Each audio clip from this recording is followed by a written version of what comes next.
Good morning, good afternoon, good evening, wherever you may be. Hi, how are you? My name is Dave Wilber, and my friends call me the Turfgrass Zealot. Hi, how's it going? Sorry, just getting some settings together. You know, it's funny, I start that countdown thing and I say, well, I got plenty of time. And then I start getting all the adjustments done and all that sort of stuff. So welcome to the May 29th issue of the Turfgrass Zealot project. And we do it live. We do it live. So whatever happens, happens. Thanks for joining me. I am just making sure technically that everything seems to be up and running okay, and it seems to be. So we're good to go. We're good to go. And a little bit of electronic music this morning just to kind of wake things up. And that's it. That's what I got going. All right, let's get a couple of things started here. I wanted to start out this morning. I wanted to talk about the passing of an old friend. My good friend, my good friend, John Scott. Somebody's been trying to FaceTime me this morning. Like, I don't think that's how this works. At any rate, I wanted to talk about a good friend who passed away recently after a year-long battle of pancreatic cancer, which, you know, when you hear that word, I think most people know that is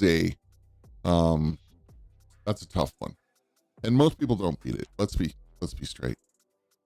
John Scott was one of the very first voices that I ever heard in Turfgrass in the written form. Let me explain that. There was a group of us that got together, and we were, I don't know that, like, you know, we were all, I don't think we were intending to be the frontiersmen of electronic communications. I just think it was a group of golf course superintendents. It was started by a guy named Dwayne Patton, who was at Lawrence Country Club at the time. And Dwayne, super good guy.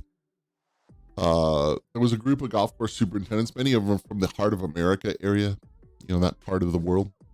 But also people like Rick Tegmeyer. There were a whole group of us that just started to use this bulletin board service called TurfBite.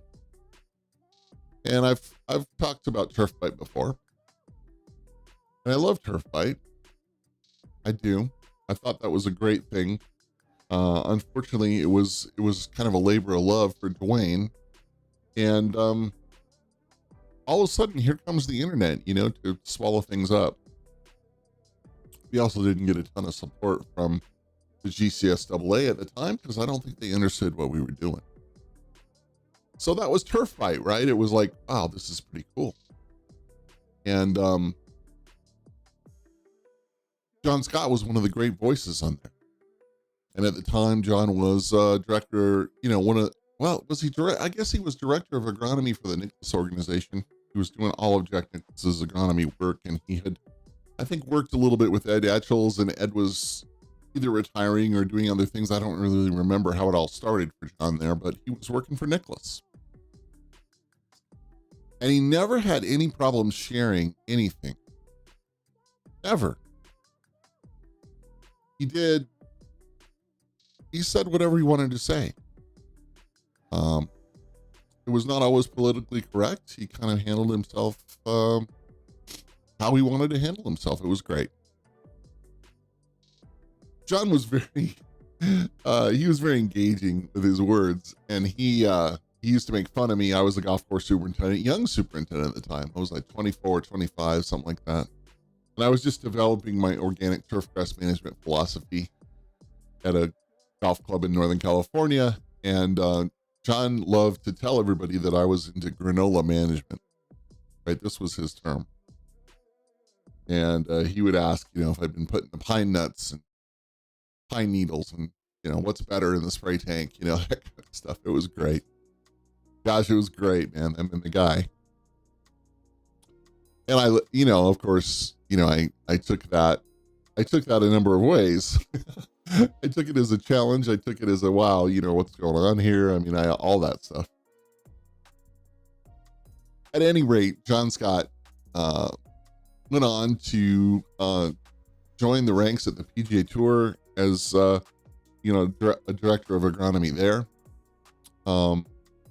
working with Cal Roth and that bunch. And so John and I, over the years, had plenty of times to bump into each other.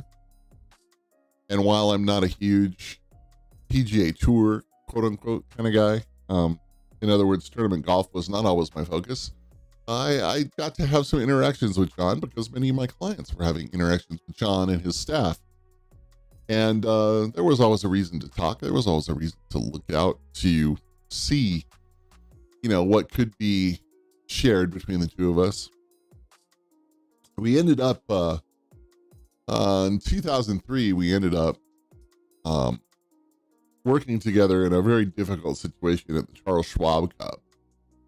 And I had kind of been brought in to help out. Gosh, I don't want to go into the details of that. It's ugly. But John and I ended up working side by side in that whole situation. And while we knew each other, and we knew each other fairly well, I think we had a couple of weeks to really know each other. And it was pressure. And a lot of pressure for John. I mean, senior tour players, tough stuff. At any rate, one of the things that John did is that he always wanted to know more. He always wanted to learn, from everybody around him, and including me. And, our philosophy of irrigation in the Western United States and in hot climates that can cool off at night and things like that, it's different. And John was intensely interested in what we were doing there. It was great. It was fun teaching him, what I thought was the right way, what I think is the right way. And he agreed with it. He was like, wow, look at it. Here's the results. I like this. And later went on to say that he learned much of what he knows about irrigation from me.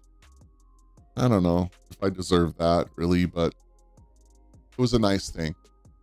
I had a picture somewhere. I don't know. You can find it on my Twitter feed. And I eulogize John a little bit on Twitter. So if you follow me at Turfgrass Zealot, you can see those posts. But over the years after that happening in 2003, John and I, we were more often in touch. And while weren't always, there wasn't always tons of it. It wasn't a daily thing. Certainly we had each other's phone numbers, and texting was good, and emails always came in perfect times. And when I had some dark times in my life, John Scott was one of the first voices to reach out to me personally. What can I do for you? How can I support you? Are you okay, old friend? He would say. And man, it meant the world to me. So yeah, well, John was a little bit older than I. Maybe brothers is a good way to say it. Brothers? Turfgrass brothers? Yeah, sure. I think so. I definitely think that over time, all of us gain people in our lives that, they matter. And John Scott mattered. He mattered very much. And it hurt. it hurt to hear that he left, but I also know that he was kind of suffering. John and I shared one thing. We shared a love of aviation, both of us being pilots. And John had restored an older Cessna 172. Ah, beautiful. I think it was a 1965 Cessna 172, and I used to tease him and say the airplane was older than me because I was born in 66. But anyway, we laughed about that. But he loved to fly. And it was so funny to both of us because both of us, I don't know, certainly John had more air miles racked up than I did. But we didn't know very many people who'd been on the airplane more than us. And then, you know, what we wanted to do is go flying. I always thought that was great. And we had a lot to talk about there. It had nothing to do with turfgrass. And, you know, sometimes with your friends, you got to talk about things other than turfgrass, don't we? You really do. So anyway, the passing of John Scott last week was a hard moment for me. And I keep considering that, you know, he is in a better place and not having a tough time. But I know his kids loved him, and I know his wife loved him, and I know that it must have been hard for him to and for them as well to say those goodbyes. It really must have. At any rate, I wanted to talk about John Scott this morning and just say a few words. Again, there's some writing on my Twitter feed. I'd love it if you wanted to know more. I think I made a series of 8 or 9 posts last week, so you can check it out. And somebody told me I had to publish that, and I don't exactly know where to publish it. He says, like, Wilbur, you always have this great writing style that comes out when things are kind of tough. And I'm like, yeah, I know. And I don't love that, but it is what it is. Okay. So, let's move on. Let's talk a little bit about some happenings this week. Of course, last weekend, Phil Mickelson winning the PGA Championship. It's fantastic, huh? What a thing. Like, I don't know, as an older person on the planet, older in my 55th year here on the Blue Marble, I get excited, man, when I see things like that. But I also got excited when Jack Nicklaus won the 86 Masters when I was, 18 or whatever. So I don't know if that completely fits in. But I loved Phil's whole thing, and he just handled himself very well the whole week. And it was like, yeah, you're gonna win. It just kind of seemed like, Phil, you're gonna win. I wanna pan CBS Sports for a second, because like they're playing of Neil Young's Old Man. And during the end of the broadcast there was really just painful. I mean, first of all, in context, that song is, I don't know, not exactly appropriate, but really, old man, he's 50. Old man, look at my life. I'm a lot like you were. Okay. I guess maybe some 24-year-old intern at CBS Sports thought they knew what they were doing with the music, but I'll tell you, that sucked. That just sucked. Man, like, no two ways about it. So that was last week, and hats off to Phil Mickelson. If I had a hat, it would come off. Pretty good stuff, Phil. I loved watching the tweets from his brother and his sister. Yeah, that was pretty awesome. I think his sister is a PGA of America member and an avid golfer, and she's in the business. So things like that were cool. The family business, yeah. Nice. All right, well, I see we're getting some viewers in here. And I don't know. We'll see. I'm having a little bit of, I keep kind of looking at things, seeing if I can, there we go. I don't know. There's a chat box open here. If y'all want to, say anything or do that, feel free. Feel free to use the chat. Feel free to say hi, even, like here, I'll do it right now. Hi there. So funny. Superintendents, in this I'm gonna stay in the background, stay quiet, stand in the back of the room doing the seminar and all that stuff. But anyway, turf heads, I know, I get it. I understand who you are. I do. Oh, that's funny. That's funny to me, right? Okay, so what's my next move here? I think we'll just get a couple of things arranged. Should we do some agronomy? Let's do some agronomy. See if I can't get, I don't know, technically speaking, see if I can get things to work. I think the problem is I'm not going to be able to, oh, here, we'll do this like this. I want to be able to see the chat. That's why I'm struggling here for a second, but I'll be able to do it this way. So no problem. That's what happens when you have 5 or 6 screens in front of you. You got to do it my way. We'll do it live. Okay. Let's see if I can't bring this to life here. And then maybe we go this. Hey, look at that. Look at that. I'm small, this is big. And we got something going with that. All right. Let me just make one more adjustment and then we'll do this. So I thought I would dredge up. This is actually a PowerPoint thing, and I really, and let me just say this in a way that so you understand. I really don't want to be doing PowerPoint presentations on this vidcast. Good morning, Jeffrey. How are you? Good stuff, man. Use that chat. At any rate, I don't want to be doing this, but we're going to do it this way. And because this is kind of a short talk that I gave for a kind of a tech session, what we used to call the spot sessions when I was with Sierra Pacific Turf, and I love this, and I found this as I was going through some stuff the other day. I thought, you know what, I'm gonna break that out for the Turfgrass Zealot project. So let's look at the turf first aid kit, and then when we get done with this at the end, I've been promising people that we're gonna do a little review of what a lot of people call the Wilbur Spray, and I'll get into the story of it when we get there. So that's how that's gonna work. All right, let's see if I can make this work. Hey, yeah, it all changes. So here we are, coming out of winter for many of us, feeling a little slow, and then we get thrown into the fire. I know, catchy, isn't it? Yeah, when I was trying to get people's attention, you know, I had to do things like this. So yeah, winter, summer, right? This is the turf head reality. Winter, summer.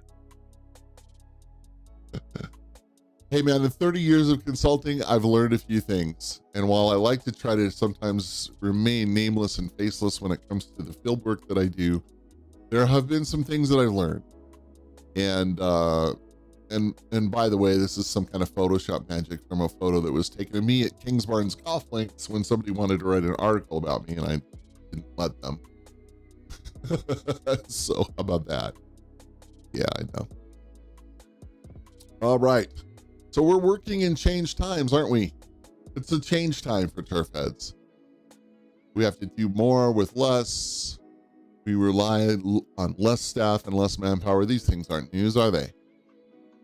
Our manufacturer inventories are low, and in fact, transportation and logistics are more difficult than ever before.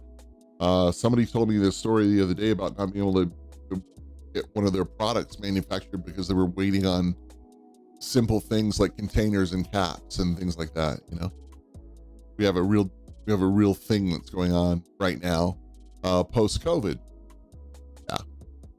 And therefore distributor inventories being lower than they were before. Part of that is inventory management, and part of that is, again, just what I said.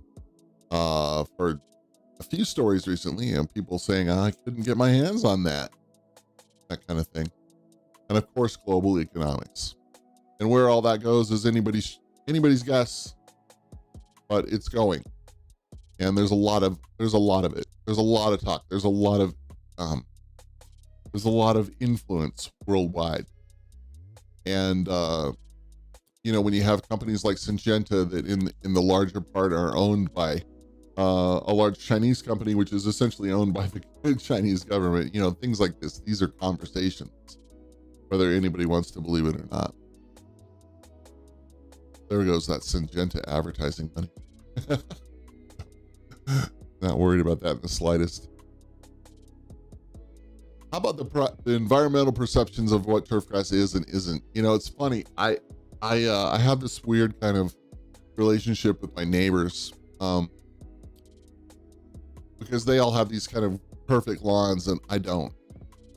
And part of it is I live in Colorado. Water is an issue. I don't irrigate. They irrigate constantly. I don't know. I don't irrigate here. I don't feel it's right. I don't need to pay for the water. My lawn does just fine. I grow fescue and some other stuff, some clovers, and some things like that. And it's more dog friendly that way. And I don't irrigate. I have two big, beautiful trees in front of my house that, gigantic pine trees that I don't want to see go because they're beautiful and they provide a lot of shade. And they're not friendly to turf. Yeah. So there it is. I don't really give much thought to my lawn. And, it gets mowed a little bit. I also have some bee habitat there's a tree in the backyard, a crabapple tree that I've left meadowgrass and wildflowers around. It's awesome. And the pollinators are in there. I'm probably never going to have the time to do hives and stuff, but at least I wanted to have some pollinator habitat. So anyway, that's, perception is, on their part, I don't do much, right? And I should do more. My perception on their part is you guys are using up the water and spending a hell of a lot of time that I just don't have. It rained here quite a bit. My one neighbor who has a riding lawnmower who thinks that's pretty cool. I know he likes to ride his lawnmower, but he mowed nearly every day for the last 2 weeks. Yeah, nearly every day. I don't know. The perceptions of turfgrass are so different, between the homeowner's world and our world. A sporting surface is a sporting surface. And I tell people that all the time. They say, well, you're kind of anti-lawn, but you work in the turfgrass world. And I said, yeah, but we work in the world of preparing sporting surfaces. It's a different story. Or working with, various habitats. So that's how that goes for me. I don't know. A lot of people may not understand, and that is the conversation, is water.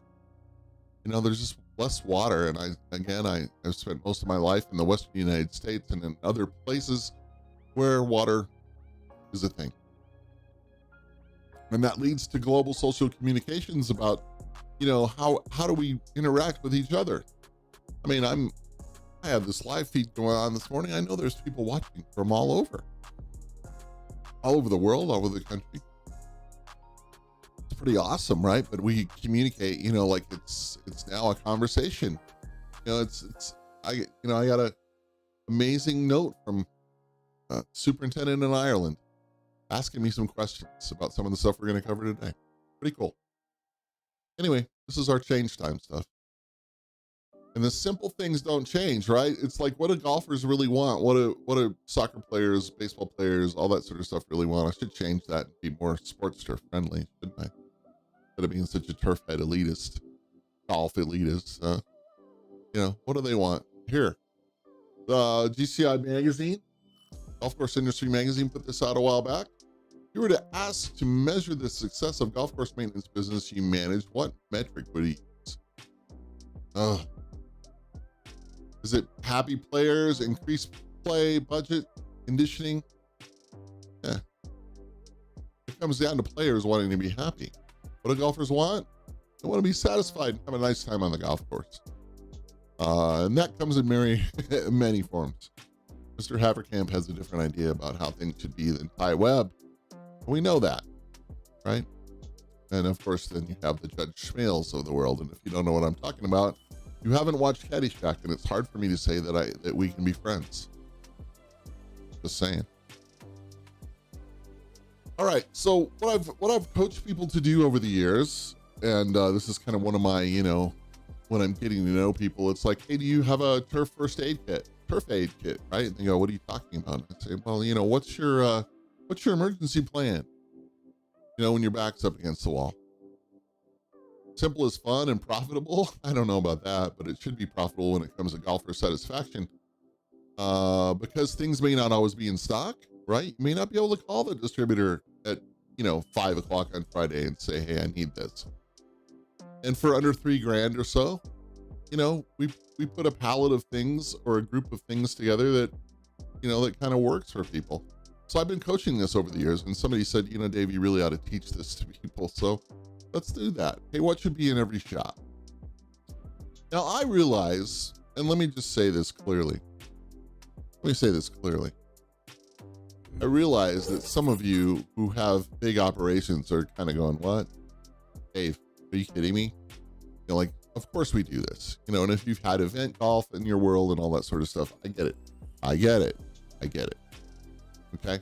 But there are so many people who work in the middle ground of our business who really need to see this. So that's why I'm doing it. Okay. So that's it. Simple. What should be in every shop? All right. So I don't like to always name names of products, but in this particular case, first of all, everybody knows I'm an Earthworks fan. And by the way, I just recorded a podcast with Joel Simmons and Kevin Hicks from Earthworks. That should be out next week, talking about water quality. And I think we're going to do a few episodes of that. And it's one of my favorite subjects and a fantastic subject. So anyway, I love Earthworks. I love Joel.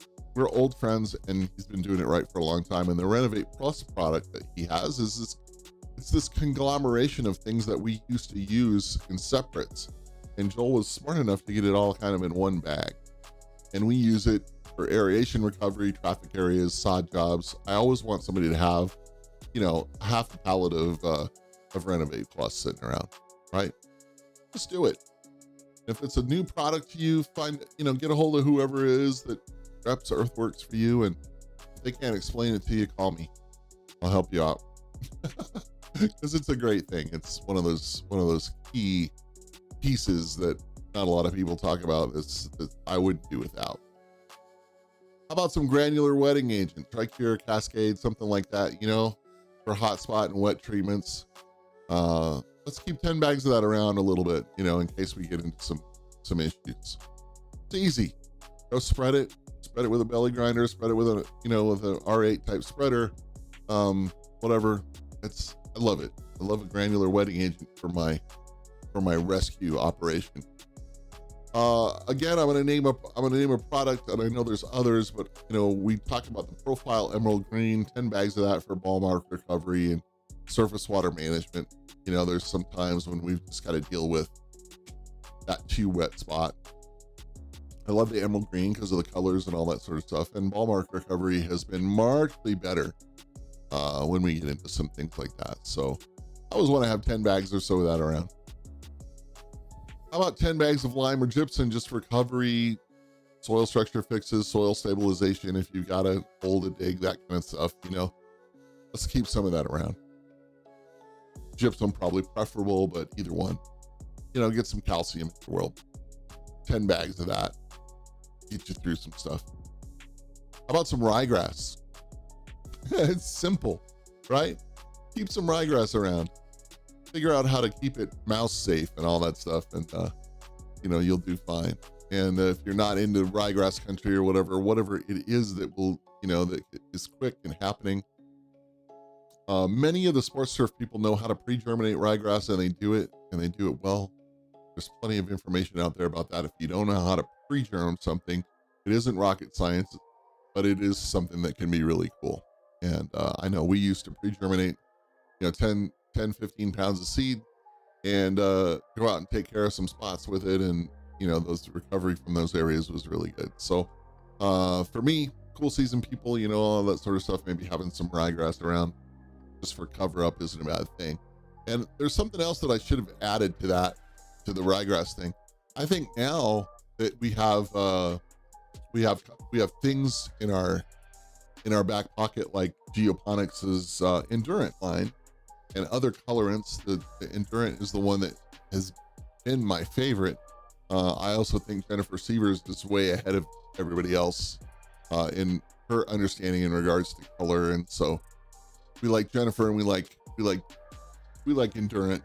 And I guess I should add that we would probably want some, 5 gallons, 10 gallons of Endurant sitting around. I need to fix this. Oops. And how about just this, man? Paint it white, sleep at night. Listen, I'm not a fungicide guy. I am a natural turf person. But come on now. We all know about that time. We all know about that time when a contact fungicide is the thing. So put it in your arsenal, and don't rely on your distributor to bring it to you on Friday afternoon. Please. I worked in that world for a little while, and I can tell you, it just sends everyone scrambling. Have it in the shop. It's cheap. Get terms on it from your distributor or whatever. Do better. All right, there it is. There's the list. It's there's that pallet that you can sit there and wrap up or put it all on the shelf or something, right? Yeah, it's in the way, all that, but it's necessary. All right, how about some soil probes, soil thermometers, and a pH meter? I think everybody needs those, right? And I shouldn't have to explain why. Come on now. We should go one step further and say moisture meter. Yeah, maybe so. Get yourself a Pogo or a TDR. Please. Fantastic tools. Fantastic tools. All right, so there it is. All right, a couple of common tips that I always like to throw out that goes along with this. Don't forget pre and post invasive aerification, verticutting, recovery applications. Right, if you're going to do some, if you're going to do some work on your soil structure, don't forget that you got to grow the grass back. Simple, right? Consider adding a pre-emergent to your glyphosate. Again, I am not a huge pesticide person, but it seems weird to me that somebody would use a non-selective and not put a little bit of pre-emergent in it, so you don't have to keep going back and using the non-selective. I don't know. That's just me. We did it all the time.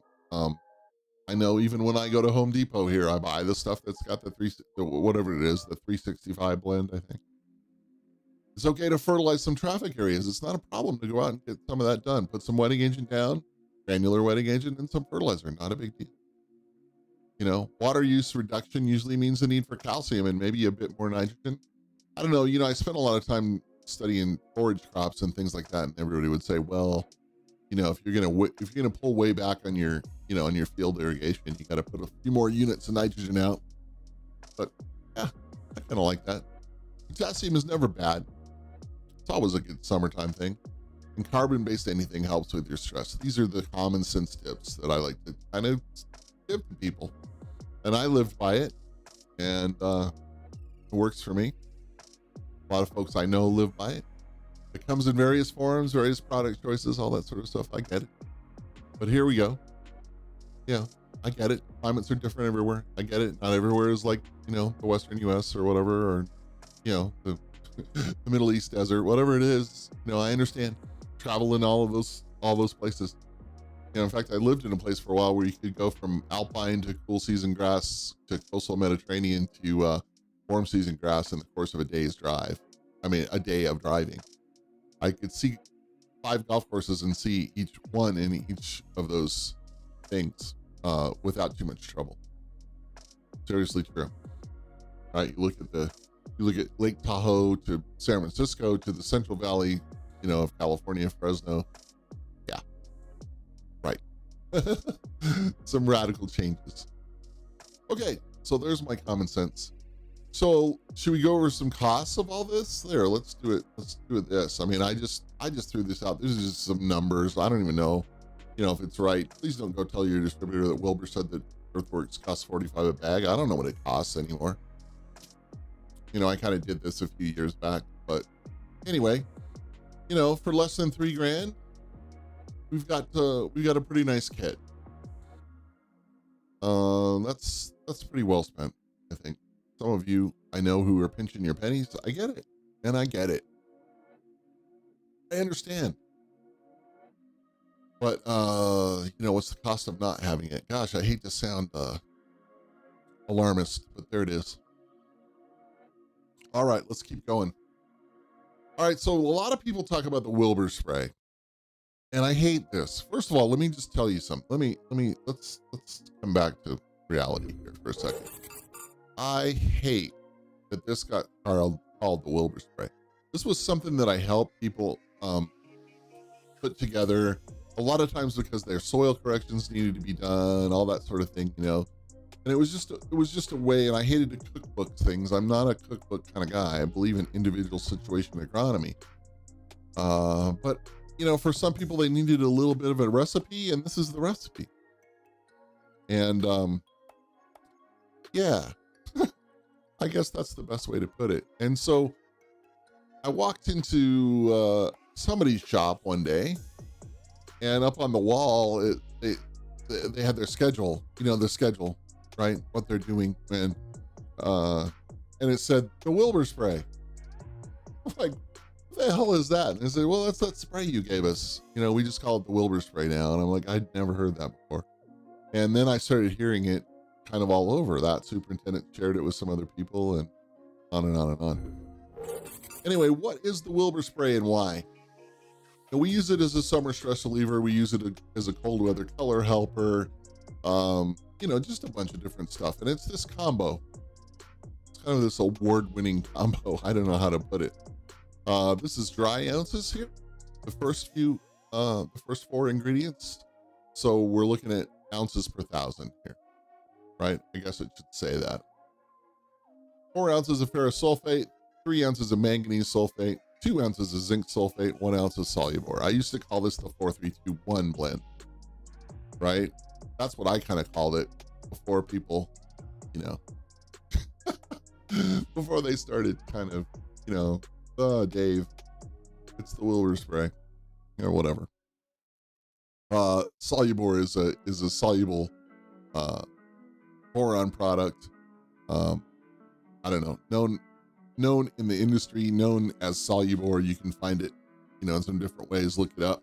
Most Turfgrass distributors don't know what it is, don't know how to sell it, but it's easy to find. It really is. It's used dramatically in greenhouses and stuff like that, you know. And I think it's, what is it, 22%, 21%? I don't know. Boron. So why this combo? Well, again, you know, we always want to be complex sometimes. That's what I would say. Let's be a little more complex in our blending. Let's put some things together that individually aren't worth a lot, but when you put them together, they become, you know, pretty good friends. And that's what this iron, manganese, zinc, boron thing is. And yeah, you know, I'm gonna get the phone call or the email or whatever. Well, you know, boron doesn't really. No, listen. You know, it's very big in the development of young shoots and young leaf blades and stuff like that. And you know, the plant needs it, and soils often are devoid of it. And yes, we don't use it in large amounts, and there's a reason. But I've never seen boron toxicity. I've never seen it. I remember a guy's called me one day, and he said that his assistant had put a 10x rate of Solubor out, and what was going to happen. And you know, turfgrass turned white for a few days, and everything was fine. And we soil sampled afterwards, and nothing was the problem. I hate to sound too casual about it, but I've gotten the snot knocked out of me for mentioning boron, and it doesn't make any sense. So we put the ferrous sulfate, the manganese sulfate, the zinc sulfate, and the Solubor. And by the way, this is the order that you would do it in the spray tank.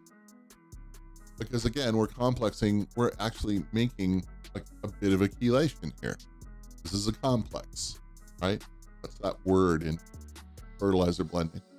So we do that, then we put a liquid ounce of 12% humic acid, get a really good quality humic acid, and usually the good stuff is at 12%. Don't get a product that is combined or whatever, you know, just find some straight humic acid. It's out there, it's easy to find. There's lots of sources.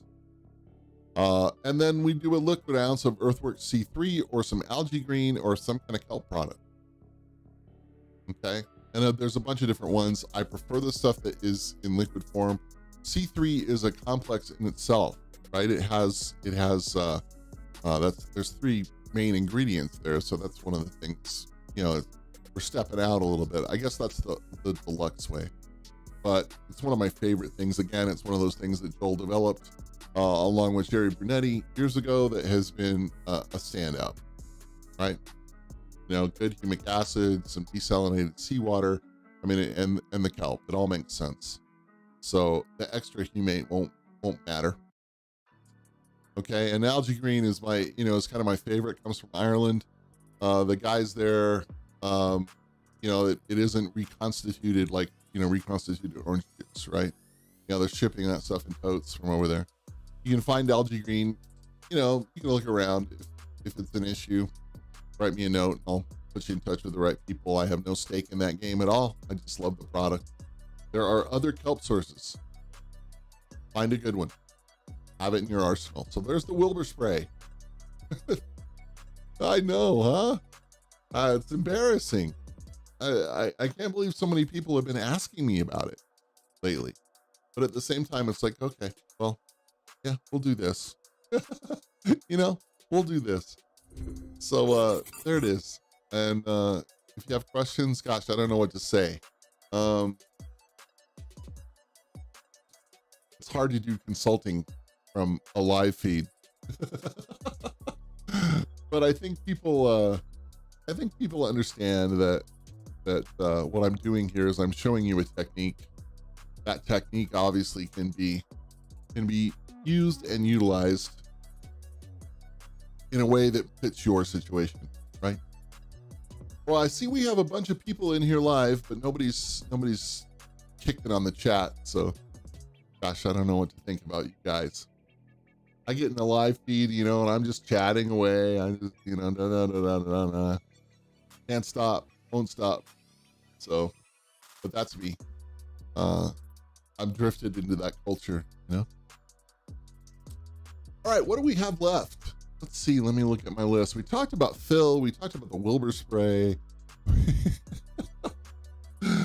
And we've talked about all that. Oh, and I guess I should mention again that Joel Simmons and Kevin Hicks and I had a really, really good conversation about water chemistry.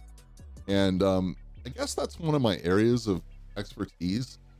I hate to blow my own horn like that, but it's like, I love it. I love water chemistry and I love the science behind water use and all that stuff. And so it's really neat that Joel's asking me to show up in his world a little bit. And I love working with them for a ton of reasons. Old friends, being a huge part of that. So yeah, I'm stoked about that stuff. And I think we did good with it. What else? Let's see. I am working with some new technology in the office. It's here. It just came yesterday. It was supposed to be here Wednesday, and I was going to show it to you guys in a different way, but this is, I haven't even opened the box yet, but it is an eye tracker, and I can use it. It attaches to the bottom of my monitor here, and it will track my eye movement, and I can use it for various things. And I'm really stoked about the possibility of this. I'm not going to be that guy probably that has the VR goggles on for his gaming or for other things, but I think the eye tracker thing has real uses, not just in gaming, but in computing in general and stuff. So I'm going to be working with this. This is from a company called Tobii, Tobii, and they're in Sweden. This got shipped to me from Stockholm. And I'm really excited to put that to use and see what's happening. So that's what's going on in my tech world. Gaming wise, I think that I stream most every day on Twitch. I have a Twitch channel there. It's the Wilbur Force. Use the Wilbur Force there, and it's been good, man. People have been starting to show up, and I game a little bit, I chat a little bit, I just kind of hang out. If you want to hang out with me, that's the place to do it. That's definitely the place to do it. Last thing I want to touch on today. This is going to be a little bit of a rant. So as I've mentioned, I'm 55 years old. I'm also self-employed. I have Wilbur Turf and Soil Services. I'm a partner in another business.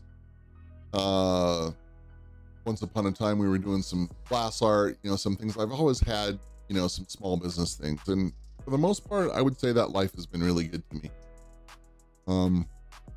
It's scary sometimes, and you gotta deal with taxes in a different way and all that sort of stuff. But one thing that's always been a constant pain in the ass has been health insurance. For me, health insurance has become more and more important as I've gotten older. There's more things kind of wrong with me, and I don't know how to explain it. If you don't know my history, I mean, I've had some kind of challenges and all that. Let's just say it that way. I've got some pre-existing conditions. So I got word the other day that my health insurance plan is going to double in cost, and I already pay a huge amount.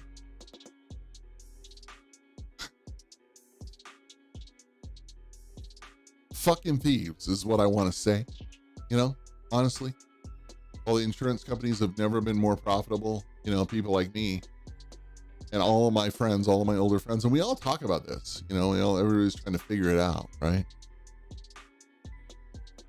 And not only that, but I have my plan is not like a hugely great plan. I have a big deductible. I have all kinds of stuff that I got to jump through. I got to pay for prescription drugs a certain way. I got to use a certain pharmacy. I got to jump through all these hoops.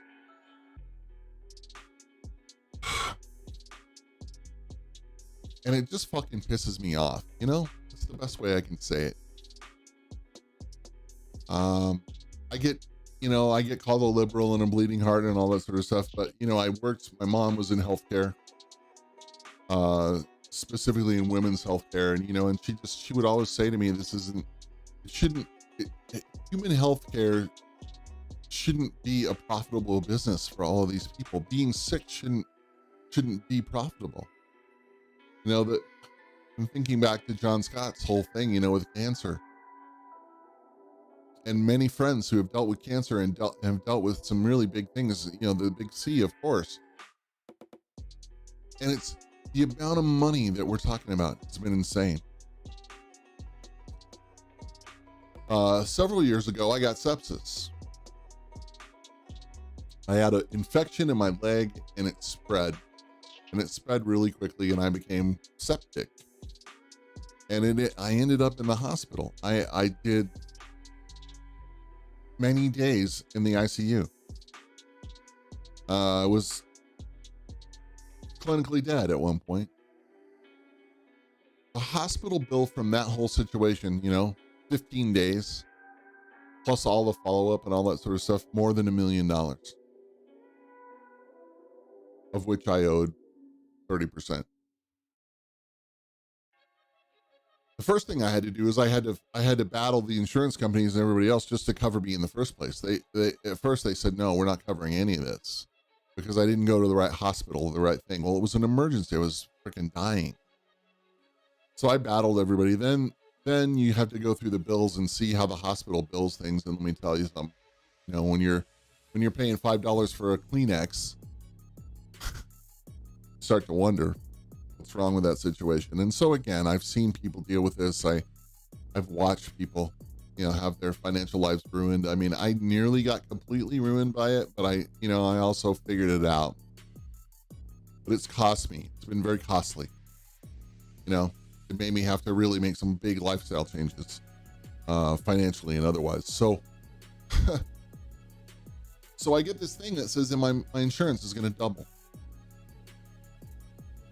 And what are my options? Well, of course I'm going to go shop around, but they make that difficult now with the rules of the whole Obamacare ACA thing, has made that complicated, and they are more profitable than ever. I'm going to keep coming back to that.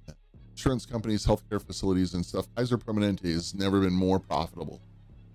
Okay. Blue Cross, Blue Shield, all those, whatever. So, so I got to figure out this, this health insurance thing. And, I don't know, it kind of looks like that maybe I'm going to have to figure out how to hitch my wagon to some municipal, gig or job or something like that so I can get some benefits. Is that what it's going to come to? I'm going to have to drive a school bus so that I can get health insurance. I don't know what that's all going to look like, but the self-employed person right now, the small business person, you know, me, I'm the small business, right? It's me. We're just getting the snot knocked out of us, you guys. And all my friends who are small business people, you know, in one way or another, they're getting the snot knocked out of them. And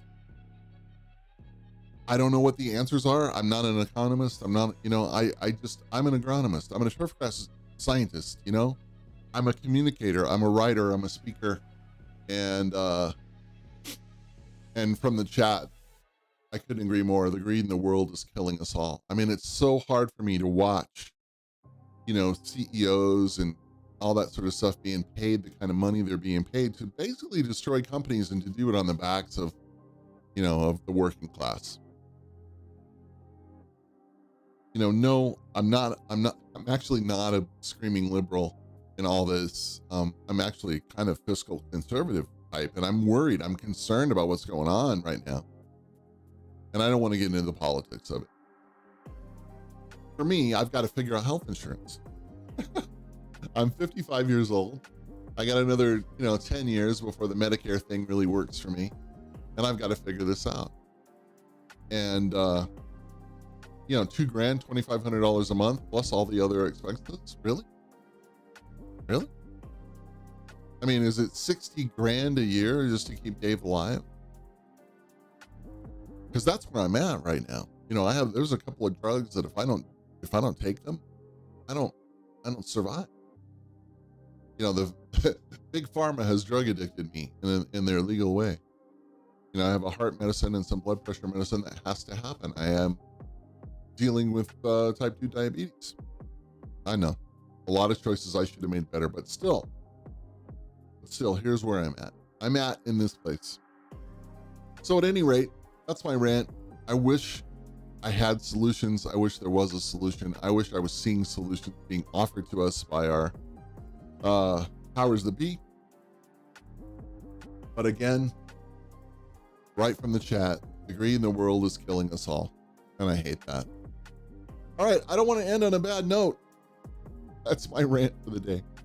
We've had a really good time this morning. I see that we're coming to the end of my time. You guys in chat, if you got anything that you want to ask or speak up about, do it now. And it's kind of been cool. I've kind of got this trap music on, this sort of semi-drum and bass kind of thing. I like that. As always, we're working with copyright-free music from Epidemic Sound, and I love this bunch. And if you're interested in what they do, there'll be a link in the description of this video. What else? What other commercials should I? No, I'm doing this on my own. I'm doing this on my own back, and I'm excited about it. I couldn't be more excited about the communications and the things that are going on. And I think as the world gets back to normal and we get to speak at actual Turfgrass conferences and things like that are out in the open, it's going to be awesome. So, all right, you guys, that's my time. We don't want to, what's the word? Overstay our welcome. Something like that. But listen, and here's the thing, from the bottom of my heart, I'm very thankful for all of you. Love hearing from the industry OGs. Is that what I am? An OG? Golly, I feel like I'm 21. You're more than welcome. You're more than welcome. I'm happy to do it. I'm happy to share. You know, that's one of the things that I see. Here's the positive note that we should end on. I'm excited about the sharing that's been going on, not just from me, but from some other people. And you know what? You can't monetize everything. And if you try, that's fine. You know, like there's nothing wrong with making a living. But I've always been an open book. You know, I always want to talk about this stuff. I always want to get it out there. And thank you. It's always a pleasure on my end as well. I hope you guys watch this. I hope you share it. Please hit the like button. I know, hit the like thing, and please subscribe. It makes all the difference. YouTube is starting to find me. The algorithm is slowly starting to find me, and you guys doing that makes a difference. So thank you for that. At any rate, my name is Dave Wilber. My friends call me the Turfgrass Zealot, and you're all my friends, and I appreciate you being here. It means the world to me, and I say that so often. It means the world to me, but it really does. So please have a fantastic week. I'll see you next week. I've got more good stuff in store. I've got some creative things that we're going to be doing, and it's going to be great. The concept of all this is something that I've been wanting to work on for a long time, and I'm really, really fortunate to get to do it. So I appreciate that. All right. Again, I'm Dave Wilbur. My friends call me the Turfgrass Zealot. You're all my friends. I love you lots, and I will see you soon.